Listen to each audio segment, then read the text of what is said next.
রাজশাহী নগরীর হেতেমখা এলাকায় জমি সংক্রান্ত বিরোধী আপন ভাই ও বোন হত্যা মামলায় আসামি তরিকুল ইসলামকে মৃত্যুদণ্ডের আদেশ দিয়েছেন আদালত। মঙ্গলবার দুপুরে অতিরিক্ত মহানগর দায়রার জজ প্রথম আদালতের বিচারক আবুল কালাম আজাদ এই রায় ঘোষণা করেন।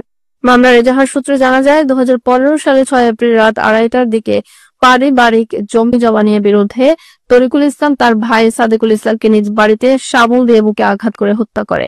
এ ঘটনায় তার বোন আক্তারা জাহান কল্পনা দেখে ফেললে তাকেও হত্যা করা হয়। তাৎক্ষণিক স্থানীয়রা বিষয়টি পুলিশকে জানালে পুলিশ তরিকুলকে রাতেই গ্রেপ্তার করে। ওই দিন বোয়ালিয়া মডেল থানায় মামলা দায়ের করেন নিহত সাদেকুলের ছেলে।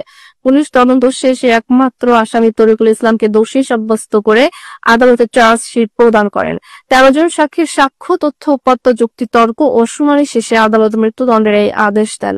অতিরিক্ত মহানগর দায়রা জজ প্রথম আদালতের অতিরিক্ত পিপি মোহাম্মদ শামীম আহমেদ জানান, রায় ঘোষণার সময় আদালতে আসামি উপস্থিত ছিলেন। বাদী পক্ষের রায়ে সন্তোষ প্রকাশ করেছেন।